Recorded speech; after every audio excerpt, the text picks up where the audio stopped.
The tragedy of the commons is defined as a problem where people have unlimited access to a public and finite resource, where the cost of depleting such a resource is distributed among everyone initially. Eventually, the unrestricted usage leads to the total loss of that common resource. As such, the tragedy of the commons has been apparent in regards to the Trump administration and its massive impact that it has had on this country and the globe in almost every conceivable area. This has been especially true for the environment. Whereas the Obama administration worked to strengthen environmental protections and to limit fossil fuel extraction, the Trump administration weakened the EPA and provided it with faulty leadership by appointing Scott Pruitt, a former coal lobbyist who rejected the existence of climate change.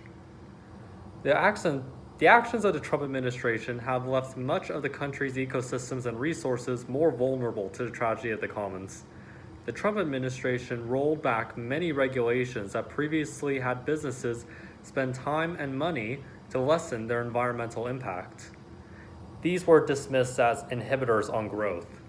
Public lands that were once protected were also opened up for businesses to use as they please. Restrictions on resource usage are some of the only ways to prevent the tragedy of the commons, so eliminating those restrictions puts us at considerable risk. Moreover, Trump has pulled out of multiple plans to mitigate climate change, both on the country level and on the global level as well. He ended the Obama administration's Clean Energy Plan, which planned to increase renewable energy usage and reduce carbon emissions by 2030. Trump also pulled out of the Paris Climate Agreement that Barack Obama had joined during his presidency, basically ending the U.S.'s role in helping the globe mitigate climate change. Abandoning these goals has left businesses to continue having unlimited and unrestricted use and abuse of our resources. This can have serious consequences economically and ecologically. One terrible example of the tragedy of the commons has been water pollution. The Trump administration reduced restrictions on practices that could damage the ecosystems on endangered species. It also re-evaluated the Clean Water Act and attempted to narrow its definition of protected waters.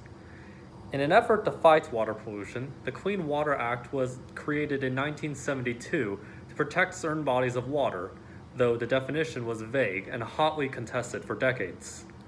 The Obama administration attempted to make it much more specific and explicit what bodies of water are qualified for protection, though notably it did not cover farm practices. The American Farm Bureau still did not like this and would lobby against it. The Trump administration would eventually decide to side with the lobbyists. In 2017, Trump issued an executive order that would greatly narrow what water qualified for protection, based on a decade-old interpretation of the Clean Water Act by one Supreme Court justice. This leaves these bodies of water far more vulnerable to the tragedy of the commons, as businesses would be far more free to pollute and exploit them. Thank you.